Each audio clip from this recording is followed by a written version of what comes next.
And Inter Miami are MLS Cup champions, a 3-1 win over the Vancouver Whitecaps on Saturday. It was a packed stadium in Vancouver, 20,000 there. It was a packed small stadium in Fort Lauderdale as well, and I had the pleasure of being there, fortunately, in the air-conditioned press box. And a disappointing game for the Vancouver Whitecaps. Lionel Messi ends up getting 2 assists to decide this. 3-1 the final score. Ali Ahmed scores his first Whitecaps goal of the season to tie it up, to give that glimmer of hope.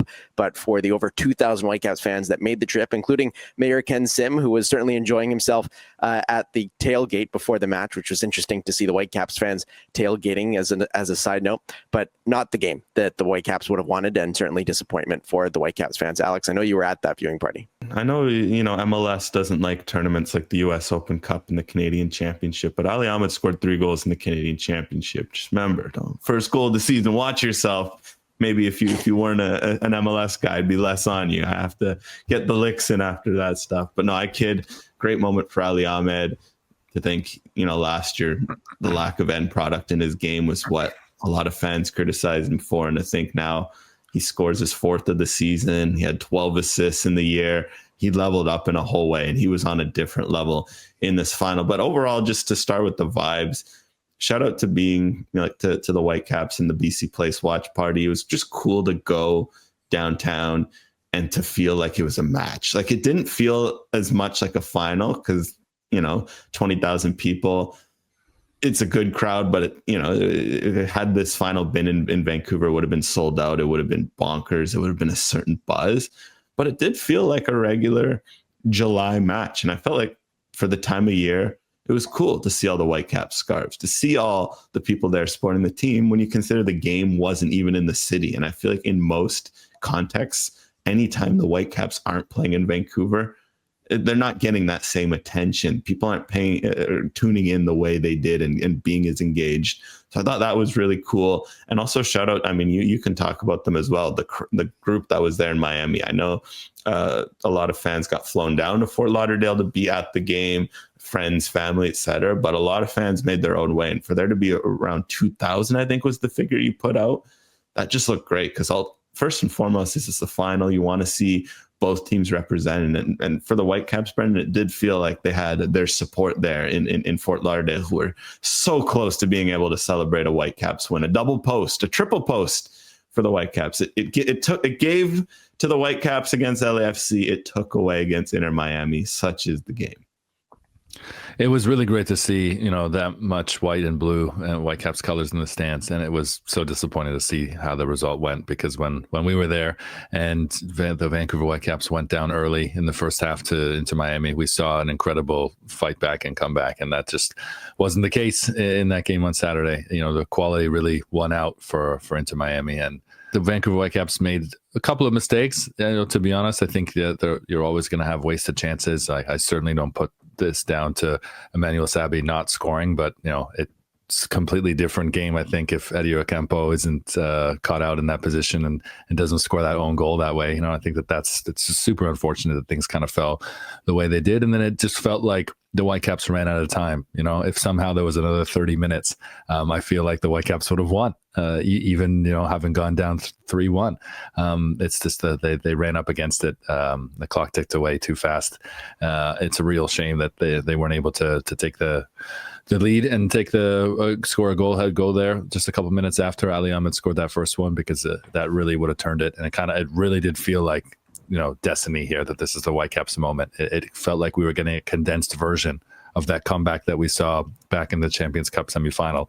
But sadly, Ben, that wasn't reality. And now here we are talking about Lionel Messi and Rodrigo de Paul being the only people, I guess Sergio Busquets as well, to have won both a World Cup and an MLS Cup.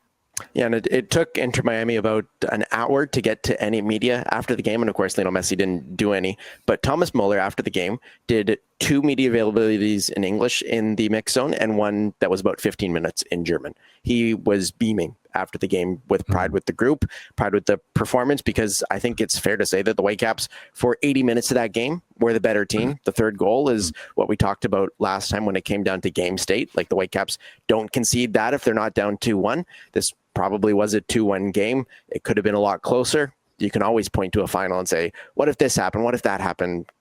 At the end of the day, that's the result. there's no next game that you're building towards. Muller didn't really want to mention next season, even though every sentence he said next season after prefacing the future. Yeah, exactly. Prefacing it that he didn't want to say next season. That it was disappointing for the Whitecaps fans, and it was the press box was quite funny as well, because there's the general rule of no cheering in the press box, of course, but they had all the Canadian press sitting next to each other, and all the press that had come from Vancouver. There was about 20, I think, so a significant core of the Vancouver press that made their way. Alex, I know you had the opportunity but weren't able to come, but there was a audible roar from that side of the press box when Ali Ahmed scored. It was more like a, oh my God, this is happening. They're in it. They're playing better. Like it felt almost inevitable at that point that the Whitecaps just had all the momentum, and they had since their own goal, really, that they were going to get it done. But I think you can look back at some of the changes. They've got to figure out a way next season to have Ryan Gauld and Thomas Muller on the pitch at the same time in positions that work for them, because bringing Ryan Gauld in as a winger, you wanted him on the pitch for sure. But Ali Ahmed was playing well. You know, you look at the other side, you weren't going to take Sabi off. He seemed like your only option in terms of really going one-on-one, but the Whitecaps won the battle up the flanks. They somewhat won the battle up the middle, and then it's 2 moments from Messi, and it's not exceptional moments, but there's still moments from Messi that made that difference. That's what Messi has become, right? We talk about the magic of Messi, but really it's the moments of Messi. It's the moments of Messi, and in this situation where he can be, you know, MVP of the match and not put his name on the score sheet. And if you looked at his Fitbit, he probably ran less than Ben ran, you know, in half of his run before going to the match, right? I'm assuming that, did you just run from the beach to Chase Stadium? That's just how I picture you getting around down there. But yeah, Alex, I ran earlier in the day, but I got a ride to the stadium in the coolest soccer van possible. Cheyenne Foster, Between Clean Sheets on Instagram, was around, and I've known her for a little while, and she gave me a ride in her van where she's driving across the U.S. going to all of, you know, random soccer games, and drove to Miami. She drove to Halifax to see a Tides game earlier this year. She was in Vancouver last year. Like it's a very cool thing that she's doing. And if you haven't checked out her content, Between Clean Sheets on Instagram and YouTube. So she just takes the Uber to wherever random games are? No, she drives a van, like a 2002 Toyota van. It's a Japanese van with the driver's side on the wrong side. Alex, of course, will get familiar with those. But it's really cool. Like if you haven't seen her content, it's really cool, and it was cool to be in the back of the van as well on the way. I guess I'm just trying to figure out how you booked this. Like it just didn't randomly show up on Uber. Like you intentionally booked. No, it's his friend. It's his friend. No, I know her. I know. Got it. How the heck did you? Yeah. I'm going to Chase Stadium, and this van pops up and opens the door, and there's a bunch of kits on the wall, and Ben's like, am I about to be abducted, or am I going to actually end up at the game? Wow. So, okay. Well, I'm glad you made it. And yes, that sounds amazing. And shout out to right-hand drive cars. I always wanted a Nissan Skyline, and now that I'm 40, I don't think it's going to happen. I still got time. What's cool though about this final, to return to the final after all, this was like a good game. I think overall, like, we hoped it would be a good game, but it was a good game. Like the narratives, the storylines, neither team can look at themselves had they lost and been like, okay, maybe Inter Miami to a point, because the Whitecaps did control more of the game than I think they would. Granted, game stakes, Miami led for about 70 minutes. Both teams went out and did what they did, but that's the thing with Messi at this stage of his career. And I think Messi is, at large, his genius now is just, he doesn't need the game to be on his foot so much anymore. Like sometimes at the Barcelona days, and maybe that was some of the weirdness of him going to PSG, and the game wasn't on his foot as much because there was so much going on at PSG with all the stars. Like the game wasn't at his foot for here. Like it was usually at the foot of a Whitecaps player because they held a lot of the ball. But just you look at the 2 assists in particular, the way he hunted down and won back the ball in the first, and plays like this little outside the boot Trivela. And it's funny because I remember watching it live and I'm just thinking, oh, good through ball. Like my brain is so used to seeing passes like that from Messi that my brain just automatically recognized it as an okay pass. And then I watched it back later and I'm like, holy crap, that was like an insane weighted Trivela that, like, had that been any other player on the pitch, the Whitecaps maybe get out of jail free card because it's too heavy or it hits a defender. And because it was Messi, it was just the wrong guy. And then the second one, again, same thing, where it looks so casual that I'm like, it was like he was on a beach in Sao Paulo and they were doing those things they do where they're jumping up and controlling it with their chest and keeping it. Like, this is a final of a game, a 2-1 game. Ball's lumped in the air and he comes flying up and takes the chest down. And instead of letting it bounce like 99% of the soccer players in the world, he's like, oh, let me just loft a through ball over the top. And I'm not going to overhit it. I'm just going to have it die. Jodrick Pupe, poor guy, he's played like 2 games. It's the second game he's played in the last month. He's thinking like, oh, this pass is overhit, turns around and just sees it dead about 10 feet away from Yohei Takok. And you could just see the, oh crap, like moment in his head as he realized it was pretty much game over. So that was kind of it for the Whitecaps. But what I will say, like, they put in an account for themselves. They played their football. I think the saddest thing about Cruz Azul wasn't that they lost. It was just that they didn't look like themselves that day. And it just looked like a shell of them. In this game, they were the Whitecaps. They were there. They had the moment. Like, the Emmanuel Sabbi shot was a freak occurrence. Like, the way that ball came off Sabbi's boot felt like 9 times out of 10 that kisses the post, rolls in across the line. Whitecaps take the lead. It's elation. This was that 1 in 10, that 1 in 100 occurrence where it just hits the post, hits another post, stays out.